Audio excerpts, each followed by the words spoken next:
नमस्कार आपणको स्वागत। प्राचीन ओडिया साहित्य रे जो केतोटी गद्य संभार थिला पद्यात्मक परिवेश मध्यरे सेही गद्य संभार मध्यरु अन्यतम हेउछि रुद्रसुधानिधि।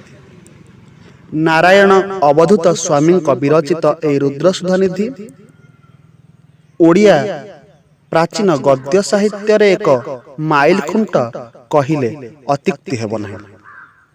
तेबे आजिर ए आलोचना परिसर रे आमे आलोचना करिबा नारायण अवधूत स्वामी एही रुद्रसुधानिधि र किछि संक्षिप्त प्रश्न उत्तर जहा आपणको पई उपदेय हेबे बोली मोर आशा। तेबे आसंतु आलोचना परिसर को जिबा। प्रथम प्रश्न, रुद्रसुधानिधिर रचयिता किए? उत्तरटी नारायण अवधूत स्वामी। एठी स्वामी ही जाइछि किंतु प्रकृत रे नारायण अवधूत स्वामी। 2 रुद्रसुधानिधि रे थिबा धर्म आलोचना को मुख्यतः केते भाग रे विभक्त करा जाय पारे? रुद्रसुधानिधि रे थिबा धर्म आलोचना को मुख्यतः 2 भाग रे विभक्त करा जाय पारे। गोटी हला मुख्य धर्म एवं अन्यटी हेउछि गौण धर्म। रुद्रसुधानिधि रे केउ धर्म मुख्य धर्म अंतर्भुक्त? रुद्रसुधानिधि रे केउ धर्म मुख्य धर्म अंतर्भुक्त? उत्तर गुड़िक हेउछि शैव, शाक्त एवं वैष्णव धर्म। अर्थात शैव, शाक्त, वैष्णव धर्म रुद्रसुधानिधिर मुख्य धर्म अंतर्भुक्त। एठारे केउ धर्म गौण धर्म अटे? एठारे बोइले रुद्रसुधानिधि रे केउ धर्म गौण अटे? उत्तर हेब जैन धर्म और नाथ धर्म। रुद्रसुधानिधि प्रारंभ रे केउ देवता को स्तुति करा जायछि? उत्तर हरि और हरंकु, हरिहरंकु एठारे स्तुति करा जायछि।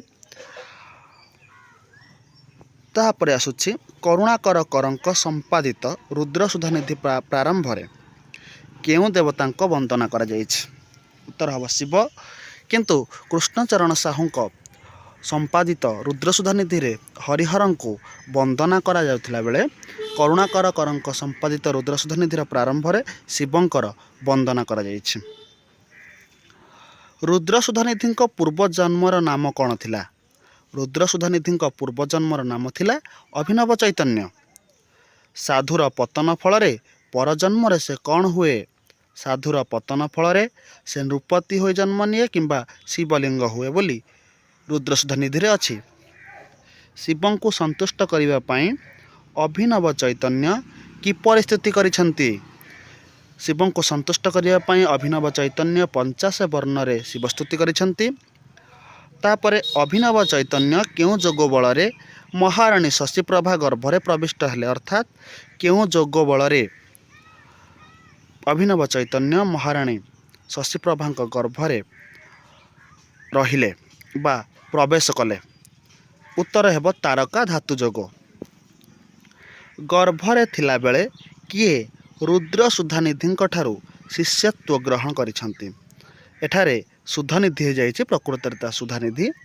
उत्तर हेब अवधूत ज्ञानानंद। अर्थात अवधूत ज्ञानानंद रुद्रसुधानिधि गर्भरे थिला बेले तांको ठारू शिष्यत्व ग्रहण करिसंती। 12 रुद्रसुधानिधि रे प्रतिनायक किए? प्रतिनायक ला खलनायक। रुद्रसुधानिधि प्रतिनायक हेउछंती कामानंद जोगी। रुद्रसुधानिधि मित्र किए थिले? रुद्रसुधानिधि मित्र थिले मंत्रीपुत्र गुणशील। रुद्रसुधानिधि रे नायिका किए? नायिका हेउछंती मोहिनी कन्या। रुद्रसुधानिधि रे वर्णित गायक गायिकांक नाम कौन? रुद्रसुधानिधि रे जो गायक गायिका थिले तांको नाम कौन? तांको नाम हेउछि मधु और मालती। रुद्रसुधानिधि एक केउ प्रकार ग्रंथ? रुद्रसुधानिधि हेउछि एक कथा ग्रंथ। केउ चरित्र को रुद्रसुधानिधि निजर धाई हेबाकू कहिसंती? अर्थात रुद्रसुधानिधि काहाकू निजर धाई हेबाकू कहिसंती? उत्तर हेउछि सूतकहारिणी। रुद्रसुधानिधिर अर्थ कौन? ରୁଦ୍ର ସୁଧାନିଧିର ଅର୍ଥ ହେଉଛି ରୁଦ୍ର ବା ଶିବଙ୍କ ମସ୍ତକ ସ୍ଥିତ ଚନ୍ଦ୍ର। ତାପରେ ରୁଦ୍ର ସୁଧାନିଧିର ଚତୁର୍ଥ ଅଂଶର ନାମ କ'ଣ ଥିଲା? ରୁଦ୍ର ସୁଧାନିଧିର ଚତୁର୍ଥ ଅଂଶର ନାମ ଥିଲା ତ୍ରୈଲୋକ୍ୟ ବିଜୟ। ତାପରେ ରୁଦ୍ର ସୁଧାନିଧିର ନାମକରଣକୁ ବିଚାରକୁ ନେଇ କିଏ ଏହି ଗ୍ରନ୍ଥଟିକୁ 8ଟି ଅଂଶ ବା ପରିଚ୍ଛେଦ ଥିବା ଅନୁମାନ କରିଛନ୍ତି? ଉତ୍ତରରେ ଅଧ୍ୟାପକ ପ୍ରହ୍ଲାଦ ପ୍ରଧାନ।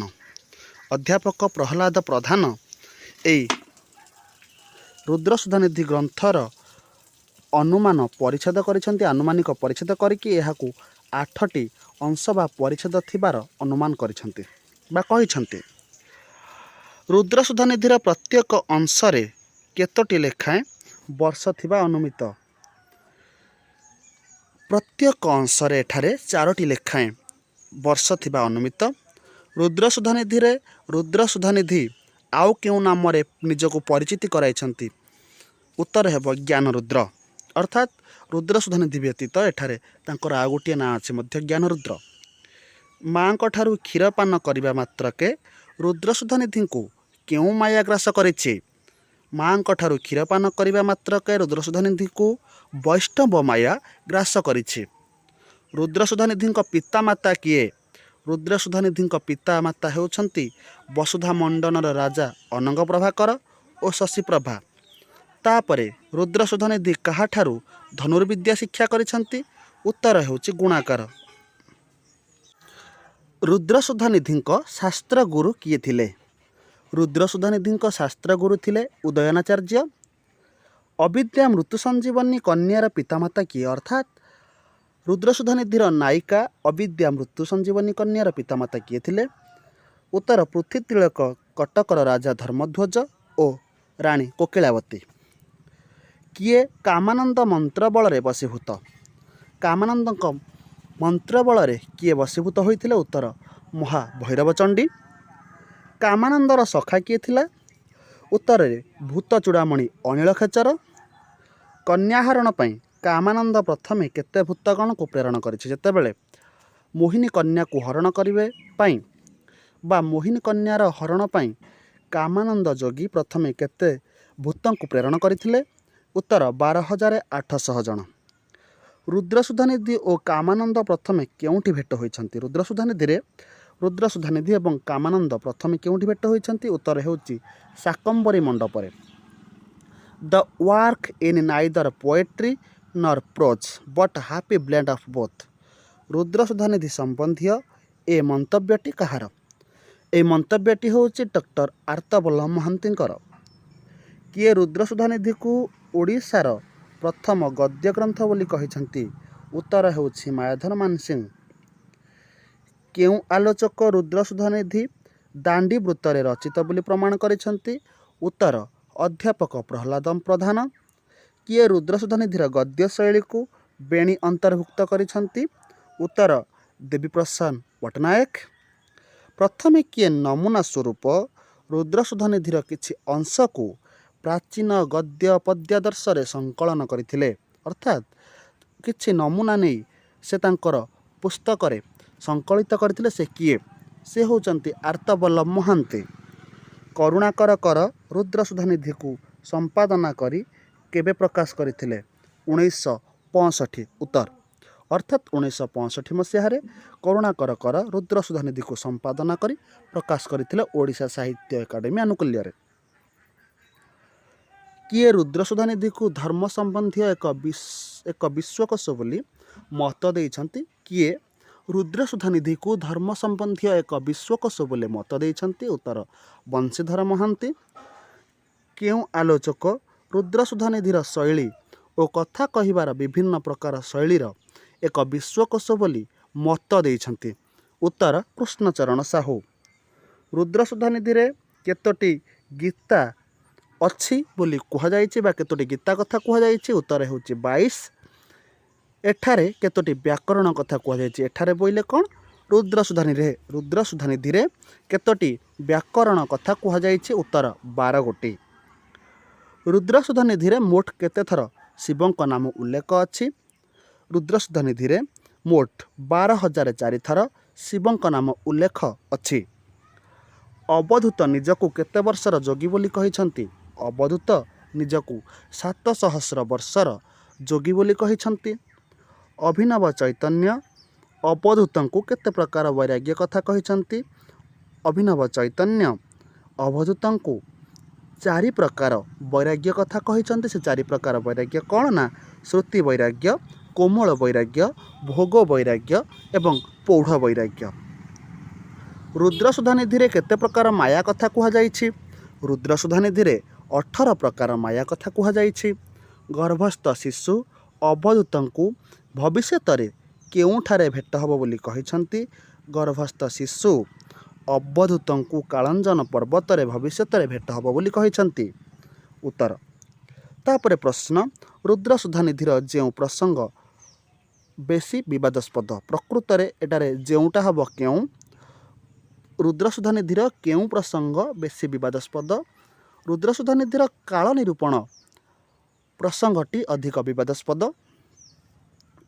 ତାପରେ କରୁଣାକରକର ରୁଦ୍ରସୁଧାନିଧିର ରଚନା କାଳ କେବେ ବୋଲି କହିଛନ୍ତି? କରୁଣାକରକର ରୁଦ୍ରସୁଧାନିଧିର ରଚନା କାଳ ସାରଳା ଦାସଙ୍କ ପରବର୍ତ୍ତୀ ବୋଲି କହିଛନ୍ତି। ଗବେଷକ କେଦାରନାଥ ମହାପାତ୍ର ରୁଦ୍ରସୁଧାନିଧିର ରଚନା କେବେ ହୋଇଥିଲା ବୋଲି କହନ୍ତି? ଗବେଷକ କେଦାରନାଥ ମହାପାତ୍ର ରୁଦ୍ରସୁଧାନିଧିର ରଚନା ଦ୍ୱାଦଶ ବା ତ୍ରୟୋଦଶ ଶତାବ୍ଦୀ ପରେ ହୋଇଥିଲା ବୋଲି କହନ୍ତି। କିଏ ରୁଦ୍ରସୁଧାନିଧିର କିଏ ରୁଦ୍ରସୁଧାନିଧିର କବିଙ୍କୁ ସାରଳାଙ୍କ ପୂର୍ବବର୍ତ୍ତୀ ବୋଲି କହିଛନ୍ତି? ତା'ର ଉତ୍ତର ହେଉଛି ପଣ୍ଡିତ ସୂର୍ଯ୍ୟନାରାୟଣ ଦାସ ଏବଂ ମାୟାଧର ମାନସିଂହ। ତେବେ ଇଏ ଥିଲା ଆଜିର ରୁଦ୍ରସୁଧାନିଧି ସମ୍ବନ୍ଧୀୟ କିଛି ଆଲୋଚନା।